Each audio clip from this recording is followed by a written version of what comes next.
ഷെക്കീന ടിവിയുടെ പ്രിയ പ്രേക്ഷകർക്ക് ഇസ്രായേലിൽ നിന്നും ഷലോം. എൻ്റെ പേര് ഷൈനി ബാബു. ഞാൻ ഇസ്രായേലിൽ കെയർ ഗീവറായി ജോലി ചെയ്യുന്നു.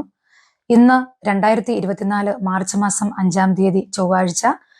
ഇസ്രായേലും ഹമാസും തമ്മിലുള്ള യുദ്ധത്തിന്റെ 150-ാമത്തെ ദിവസമാണ് ഇന്ന്. മാർച്ച് മാസം 4-ാം തീയതി തിങ്കളാഴ്ച രാവിലെ ഏകദേശം 10 മണിയോടുകൂടിയാണ് ഈ ഷെല്ലാക്രമണം ഇവിടെ ഇസ്രായേലിൽ ഉണ്ടായത്.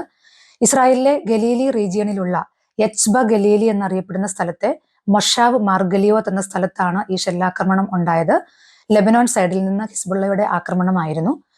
നമുക്കറിയാം, നവംബർ മാസം തൊട്ട് നമ്മുടെ നാട്ടിൽ നിന്ന് ഒരുപാട് സഹോദരങ്ങൾ കാർഷിക മേഖലയിൽ ജോലിക്കായിട്ട് ഇസ്രായേലിലേക്ക് വന്നിട്ടുണ്ട്. അവർ ഇസ്രായേലിൽ പല ഭാഗങ്ങളിലായി ജോലി ചെയ്യുന്നു. ഒരുപാട് പേരും പല സ്ഥലങ്ങളിലും ബോർഡറോട് ചേർന്ന സ്ഥലങ്ങളിലാണ് ജോലി ചെയ്യുന്നത്. അതുപോലെ ഇവരും ജോലി ചെയ്തിരുന്നത് ലെബനോൻ ബോർഡറിലുള്ള ഒരു മൊഷാവിലായിരുന്നു. അവര് 8 മലയാളി സുഹൃത്തുക്കളാണ് അവിടെ ജോലി ചെയ്തിരുന്നത്. അതിൽ 5 പേര് അകത്തും 3 പേര് ഫീൽഡിലുമായിട്ടാണ് അവർ ജോലി ചെയ്തുകൊണ്ടിരുന്നത്. അവരുടെ ഒപ്പം കുറച്ച് തായ്ലൻഡ് സുഹൃത്തുക്കളും ഉണ്ടായിരുന്നു. പുറത്ത് ഫീൽഡിൽ ജോലി ചെയ്തിരുന്നവർക്കാണ് ആക്രമണം ഉണ്ടായത്. 8 മലയാളി സഹോദരങ്ങളിൽ 3 പേരാണ് അപകടത്തിൽപ്പെട്ടത്. അതിലൊരാളാണ് മരിച്ച നിബിൻ. മരിച്ച നിബിനും ഇപ്പോൾ ഹോസ്പിറ്റലിൽ കഴിയുന്ന ബുഷ് ജോർജും മെൽവിൻ പോളും, അങ്ങനെ 3 പേരാണ് അപകടത്തിൽപ്പെട്ടത്. നമ്മൾ ഏകദേശം 10 മണിയോടുകൂടി ഇവിടെ അറിഞ്ഞു, ഈ സംഭവം ഇങ്ങനെ നടന്നു എന്ന് അറിഞ്ഞു. പക്ഷെ അന്നേരമൊക്കെ ന്യൂസിൽ തായ്ലൻഡിൽ മരിച്ചു എന്നാണ് ന്യൂസിൽ പറഞ്ഞുകൊണ്ടിരുന്നത്. ഏകദേശം ഉച്ചവരെയും ഇവിടുത്തെ ന്യൂസിലെല്ലാം മരിച്ചത് തായ്ലൻഡ് നാഷണാലിറ്റി ആണ് എന്നാണ് നമുക്കറിയാൻ കഴിഞ്ഞത്. അതുവരെയും ഇന്ത്യക്കാരെ കുറിച്ച് ന്യൂസിലൊന്നും പറയുന്നുണ്ടായിരുന്നില്ല. പക്ഷെ അപ്പോഴേക്കും ഈ മരിച്ച നിബിന്റെ ബന്ധുക്കളും സുഹൃത്തുക്കളും ഒക്കെ ഇവിടെ ഉള്ളത് കൊണ്ട് നമ്മുടെ ഇവിടെയുള്ള സുഹൃത്തുക്കൾ അപ്പം തന്നെ ഈ കാര്യം അറിഞ്ഞു. രാവിലെ തന്നെ അറിഞ്ഞായിരുന്നു. ആരാണ് മരിച്ചതെന്നുള്ളൊരു ക്ലാരിഫിക്കേഷൻ ഇല്ലായിരുന്നു. പക്ഷെ മലയാളി സുഹൃത്തുക്കൾ അപകടത്തിൽപ്പെട്ടു എന്നുള്ളത് നമുക്ക് മനസ്സിലായി. നമുക്കറിയാം, ലോകത്തിൽ എവിടെയാണെങ്കിലും മലയാളികൾക്ക് ഒരു പ്രത്യേകതയുണ്ട്. നമുക്ക് ആർക്കെങ്കിലും ഒരു അപകടം പെട്ടാൽ നമ്മൾ എല്ലാവരും ഓടിയെത്തും, ചെയ്യാവുന്ന സഹായങ്ങൾ നമ്മൾ ചെയ്യും. അതേ കാര്യം ഇവിടെയും സംഭവിച്ചു. എപ്പോഴത്തെയും പോലെ ഇന്നലെയും ഇവിടെയും സംഭവിച്ചു. അപ്പോൾ തന്നെ ഇവിടെ വാട്സപ്പ് ഗ്രൂപ്പുകളെല്ലാം സജീവമായി. നമ്മുടെ ഇവിടെ ജോലി ചെയ്യുന്ന അരുൺ, ബിബിൻ, ജോഷി, പിന്നെ നമ്മുടെ മരണപ്പെട്ട നിബിന്റെ സഹോദരി ഭർത്താവായ അഖിൽ ഗോപൻ, ഇവർ ഇത്രയും പേര് 4 പേര് ഏകദേശം ആ ഒരു സമയം തൊട്ട് ഹോസ്പിറ്റലുകളിൽ കൂടി പോകാൻ തുടങ്ങി, ഇങ്ങനെ അന്വേഷിച്ച് പോകാൻ തുടങ്ങി. ആ അന്വേഷണത്തിൽ മെൽവിൻ പോളും ബുഷ് ജോർജും 2 പേരും 2 ഹോസ്പിറ്റലിലായിട്ട് ചികിത്സയിലുണ്ടെന്ന് മനസ്സിലായി. അങ്ങനെ പിന്നീട് നമ്മൾ ഈ നിബിന് വേണ്ടിയിട്ടുള്ള അന്വേഷണത്തിലായിരുന്നു. ഏകദേശം ഒരു 3 മണിയൊക്കെ ആയപ്പോഴത്തേക്കും നമുക്കിവിടെ ഇവിടുത്തെ ഒരു നിയമ സംവിധാനമായ കാവ്ല ഒവേദ് എന്ന് പറയുന്ന സംവിധാനത്തിൽ നിന്ന് ഇൻഫർമേഷൻ കിട്ടി. മരിച്ചത് തായ്ലൻഡി അല്ല, ഇന്ത്യൻ ആണ് എന്നുള്ളത് നമുക്കൊരു കൺഫർമേഷൻ കിട്ടി. പക്ഷെ പേരോ വിവരങ്ങളോ കാര്യങ്ങളോ ഒന്നും നമുക്ക് കിട്ടുന്നുണ്ടായിരുന്നില്ല. അതുകൊണ്ട് തന്നെ നമുക്ക് ഒഫീഷ്യലായിട്ട് പറയാൻ പറ്റത്തില്ല ഇന്നയാളാണ് മരിച്ചത് എന്നുള്ളത്. വീണ്ടും നമ്മൾ അന്വേഷണം തുടർന്നുകൊണ്ടിരുന്നു. ഈ പറയുന്ന സുഹൃത്തുക്കൾ ഓരോ ഹോസ്പിറ്റലിലേക്കും മാറി മാറി അന്വേഷിച്ചുകൊണ്ടിരിക്കുകയായിരുന്നു. അപ്പോൾ ഏകദേശം ഞാൻ ജോലി ചെയ്യുന്ന സ്ഥലത്തിനടുത്താണ് ഈ റംബാം എന്ന് പറയുന്ന ഹോസ്പിറ്റൽ. 3 ഹോസ്പിറ്റലുകളിലേക്കായിട്ടാണ് ഇവരെ ഷിഫ്റ്റ് ചെയ്തത്. ഈ അപകടം നടന്നപ്പോൾ എയർലിഫ്റ്റ് ചെയ്ത് എയർ ആംബുലൻസ് വന്ന് ഇവരെ കൊണ്ടുപോവുകയാണ് ചെയ്തത്. അപ്പോൾ എവിടേക്കൊക്കെയാണ് ഷിഫ്റ്റ് ആയിരിക്കുന്നതെന്ന് നമുക്ക് ആർക്കും അറിയത്തില്ലായിരുന്നു. 3 ഹോസ്പിറ്റലുകളുടെ പേര് കിട്ടി. ആ 3 ഹോസ്പിറ്റലുകളായിട്ട് നമ്മൾ അന്വേഷണം തുടർന്നുകൊണ്ടിരുന്നു. അപ്പോൾ ഞാൻ ജോലി ചെയ്യുന്ന അടുത്താണ് റംബാം എന്ന് പറയുന്ന ഹോസ്പിറ്റൽ. ഇവിടുന്ന് ഒരു അരമണിക്കൂർ ദൂരമുണ്ട്. അവിടെ ഞാൻ പോയി. അവിടെ ചെന്നപ്പോഴത്തേക്ക് അവിടെ കാണാൻ സാധിച്ചത് 3 തായ്ലൻഡികളാണ് അവിടെ ഉള്ളതെന്ന് മനസ്സിലായി. നമുക്ക് കയറി നോക്കാനുള്ള അവസരം അവർ തന്നു. ഒരാൾ ട്രോമ റൂമിലായിരുന്നു, ഒരാൾ എമർജൻസി മെഡിസിനിലായിരുന്നു, ഒരാൾ ICUവിലായിരുന്നു. ICUവിലുള്ള ആളെ മാത്രം നമ്മളെ കാണാൻ അനുവദിച്ചില്ല. മറ്റു 2 പേരെയും ഞാൻ കയറി നോക്കി. 2 പേരും തായ്ലൻഡികളാണെന്ന് മനസ്സിലായി. നമ്മൾ അന്വേഷിക്കുന്ന ആളല്ല എന്ന് മനസ്സിലായി. അപ്പോഴേക്കും നമ്മുടെ ഈ സഹോദരങ്ങൾ 4 പേരും അവിടെ എത്തി. അരുണും വിപിന്റെ സഹോദരി ഭർത്താവായ അഖിലും ജോഷിയും വിപിനും ഒക്കെ അവിടെ എത്തി. നമ്മൾ പ്രത്യേക റിക്വസ്റ്റ് കൊടുത്ത് ICUവിലുള്ള ഒരാളെ നമുക്ക് ജസ്റ്റ് ഒന്ന് കയറി നോക്കാൻ, ഇന്ന ആളാണോ എന്നറിയാൻ വേണ്ടിയിട്ട് ഒന്ന് കയറി നോക്കാൻ ആദ്യം ഒരു പെർമിഷൻ തന്നില്ല. പക്ഷെ പിന്നീട് നമ്മൾ പ്രത്യേക റിക്വസ്റ്റ് കൊടുത്ത് 2 പേരെ മാത്രം അകത്ത് കയറ്റി നമ്മൾ കാണിക്കാമെന്ന് പറഞ്ഞു. പക്ഷെ അകത്ത് കയറിയപ്പോൾ അവിടെ ഓൾറെഡി അത് തായ്ലൻഡിയാണെന്ന് മനസ്സിലായി. കാരണം തായ്ലൻഡിലെ എംബസിയിൽ നിന്നുള്ള ആൾക്കാർ അവിടെ ഉണ്ടായിരുന്നു. അപ്പോൾ അവിടെയും നമ്മുടെ സഹോദരൻ ഇല്ല എന്ന് മനസ്സിലായി.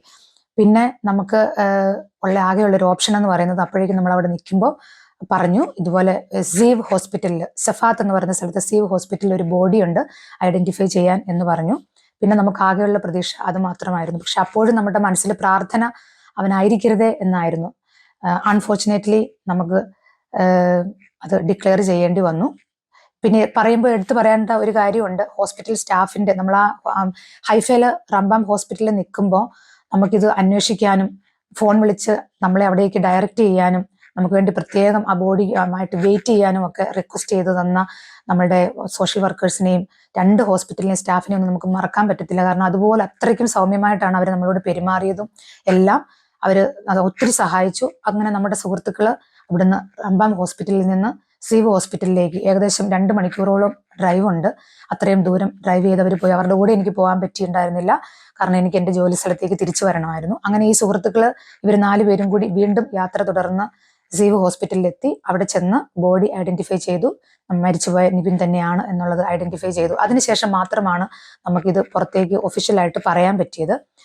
നമ്മുടെ ഇന്ത്യൻ എംബസി എപ്പോഴും നമ്മളുടെ കൂടെ ഉണ്ടായിരുന്നു. ഫോൺ കോളിൽ അന്വേഷിക്കുന്നുണ്ടായിരുന്നു കാര്യങ്ങൾ. എല്ലാ കൃത്യവിവരങ്ങളും നമുക്ക് കൃത്യമായി അങ്ങോട്ടും ഇങ്ങോട്ടും പാസ് ചെയ്യാൻ പറ്റി. ഇപ്പോൾ ബോഡി നാട്ടിലേക്ക് കൊണ്ടുപോകാനുള്ള ക്രമീകരണങ്ങൾ ചെയ്തു തുടങ്ങുന്നു. ഇപ്പൊ നിലവിൽ സഫാത്ത് ഹോസ്പിറ്റലിലായിരുന്നു ബോഡി ഉണ്ടായിരുന്നത്. ഇന്നിപ്പോൾ ടെല്ലവീവിലേക്ക് കൊണ്ടുവരും. ടെല്ലവീവിൽ കൊണ്ടുവന്ന് എയർപോർട്ടിനോട് അടുത്തുള്ള ഏതെങ്കിലും ഹോസ്പിറ്റലിലായിരിക്കും സൂക്ഷിക്കുന്നത്. അതിനു മുമ്പ് പോസ്റ്റ്മോർട്ടം ചെയ്യേണ്ടതുണ്ട്. അതിന്റെ നടപടിക്രമങ്ങളുണ്ട്. അതിനു മുമ്പ് ബന്ധുക്കളായിട്ടും സുഹൃത്തുക്കളായിട്ടുമുള്ള ഇവിടുത്തെ ആൾക്കാർക്ക് ഒന്ന് കാണാനുള്ള അവസരത്തിന് വേണ്ടിയിട്ട് ട്രൈ ചെയ്യുന്നുണ്ട് നമ്മുടെ സുഹൃത്തുക്കള്. പ്രത്യേക എംബസിക്ക് അതിന് റിക്വസ്റ്റ് കൊടുത്തിട്ടുണ്ട്. നിവിന്റെ ഭാര്യയ്ക്കും മാതാപിതാക്കൾക്കും കുടുംബാംഗങ്ങൾക്കും സ്നേഹിതർക്കും സുഹൃത്തുക്കൾക്കും എല്ലാം അനുശോചനം അറിയിക്കുന്നു. സഹിക്കാനും ക്ഷമിക്കാനുമുള്ള കൃപ തമ്പുരാൻ കൊടുക്കട്ടെ എല്ലാവർക്കും. അതുപോലെ തന്നെ ഹോസ്പിറ്റലിൽ കഴിഞ്ഞിരുന്ന മെൽവിൻ പോൾ ഓൾറെഡി ഡിസ്ചാർജ് ആയി അവരുടെ താമസ സ്ഥലത്ത് എത്തി. കുഴപ്പമൊന്നുമില്ല, ആള് സുഖമായിരിക്കുന്നു. കയ്യിൽ ചെറിയ വൂണ്ടൊക്കെ ഉണ്ട്. ഫേസിന് പരിക്ക് പറ്റിയ ബുഷ് ജോർജ് സർജറി കഴിഞ്ഞിട്ട് ഹോസ്പിറ്റലിൽ തന്നെ തുടരുകയാണ്. അവർക്ക് 2 പേർക്ക് വേണ്ടിയും പ്രത്യേകം പ്രാർത്ഥിക്കുക. അതുപോലെ തന്നെ ഈ ജോലി സ്ഥലത്ത് ഇപ്പൊ നിലവിൽ ബാക്കിയുള്ള 6 പേര്, മരിച്ചുപോയ നിബിനും ഹോസ്പിറ്റലിൽ കഴിയുന്ന ബുഷും ഒഴിച്ച് ബാക്കി 6 പേര് അവരിപ്പോ അവിടെ തന്നെയാണ് ഉള്ളത്. അവരെ സേഫായിട്ട് വേറൊരു സ്ഥലത്തേക്ക് മാറ്റാൻ വേണ്ടിയിട്ട് കാവല ഒവേദ് വഴിയും നമ്മുടെ എംബസി വഴിയും റിക്വസ്റ്റ് കൊടുത്തിട്ടുണ്ട്. അവർക്ക് വേണ്ടിയും പ്രത്യേകം പ്രാർത്ഥിക്കുക. അവരെല്ലാവരും അവരോടൊപ്പം ഇന്നലെ വരെ ഉണ്ടായിരുന്ന ഒരു സഹോദരനെ നഷ്ടപ്പെട്ടതിന്റെ വിഷമത്തിലാണ്. അവരെപ്പോഴും ഫോൺ വിളിക്കുന്നുണ്ട്, സംസാരിക്കുന്നുണ്ട്. അവർ സേഫാണ്. പക്ഷെ അവരെല്ലാവരും ഈ ഒരു ട്രോമയിലാണ്. അപ്പൊ അവർക്കും സമാധാനത്തിന് വേണ്ടിയിട്ട് പ്രത്യേകം പ്രാർത്ഥിക്കുക. അതുപോലെ തന്നെ അഗ്രികൾച്ചറൽ മേഖലയിൽ ഇവിടെ ജോലി ചെയ്യുന്ന മറ്റു സുഹൃത്തുക്കൾ എല്ലാവരെയും പ്രത്യേകം പ്രാർത്ഥനയോടുകൂടി ഓർക്കുന്നു. കാരണം അവരെല്ലാവരും ഓപ്പൺ ഏരിയകളിലാണ് ജോലി ചെയ്യുന്നത്. അതുകൊണ്ട് എല്ലാവരും അവർക്ക് വേണ്ടിയിട്ടൊക്കെ പ്രാർത്ഥിക്കുക. കാരണം ഇസ്രായേലിൽ യുദ്ധം ഉണ്ടെന്ന് അറിഞ്ഞിട്ട് തന്നെയാണ് നമ്മുടെ സുഹൃത്തുക്കൾ ഇങ്ങോട്ടേക്ക് ജോലിക്ക് വരുന്നത്. 2 അറ്റം കൂട്ടുമുട്ടിക്കാനുള്ള ആ ഒരു തത്രപ്പാടിലാണ് എല്ലാവരും. യുദ്ധമാണെന്ന് അറിഞ്ഞിട്ട് പോലും യുദ്ധഭൂമിയിലേക്ക് വരുന്നത്. അവരൊക്കെ വരുമ്പോൾ അവർ സൈൻ ചെയ്യുന്ന ഒരു എഗ്രിമെന്റ് ഉണ്ട്. അതിൽ കൃത്യമായി എഴുതിയിട്ടുണ്ട് ഇസ്രായേലിൽ യുദ്ധമുണ്ട് എന്ന് അറിഞ്ഞിട്ടാണ് ഞങ്ങൾ വരുന്നതെന്നുള്ളത്. പലരുടെയും എഗ്രിമെന്റ് ഒക്കെ വായിച്ചു നോക്കിയപ്പോൾ ശരിക്കും പറഞ്ഞ സങ്കടം തോന്നി. കാരണം അതൊന്നും കൃത്യമായി വായിച്ചു നോക്കാതെ പോലുമാണ് നമ്മുടെ ആൾക്കാരൊക്കെ ഇങ്ങോട്ട് വരുന്നത്. കാരണം നമ്മുടെ നാട്ടിൽ ജീവിക്കാൻ മാർഗ്ഗമില്ലാത്തതുകൊണ്ടും കടം എല്ലാം ആയതുകൊണ്ടാണ് നമ്മുടെ ആൾക്കാർ ഇങ്ങോട്ട് കയറി വരുന്നത്. അപ്പോൾ ഒരുപാട് വീഡിയോകളുടെയൊക്കെ താഴെ ഒത്തിരി കമന്റുകളൊക്കെ കണ്ടു. എന്തിനാണ് യുദ്ധമാണെന്ന് അറിഞ്ഞിട്ടും ഇസ്രായേലിലേക്ക് ജോലിക്ക് പോകുന്നതെന്നൊക്കെ ചോദിച്ച് ഒരുപാട് കമന്റുകളും മോശപ്പെട്ട കമന്റുകളും അതിനിടയ്ക്ക് രാഷ്ട്രീയം കുത്തിക്കലർത്തുന്ന കമന്റുകളും ഒക്കെ കണ്ടു. ഈ ഒരു സമയത്ത് പോലും രാഷ്ട്രീയം പറയുകയും ഇസ്രായേലിലേക്ക് ജോലിക്ക് വരുന്നവരെ കുറ്റം പറയുകയും ഒക്കെ ചെയ്യുന്നവരോട് പ്രത്യേകിച്ച് ഒന്നും പറയാനില്ല. ദൈവം നിങ്ങളോട് ക്ഷമിക്കട്ടെ. അതുപോലെ തന്നെ മരിച്ച ആത്മാവിന് വേണ്ടിയിട്ട് പ്രത്യേകം പ്രാർത്ഥിക്കുക. നമുക്ക് അത് മാത്രമേ ചെയ്യാൻ പറ്റുള്ളൂ. ഇനി കുടുംബത്തോടുള്ള അനുശോചനം അറിയിക്കുന്നു.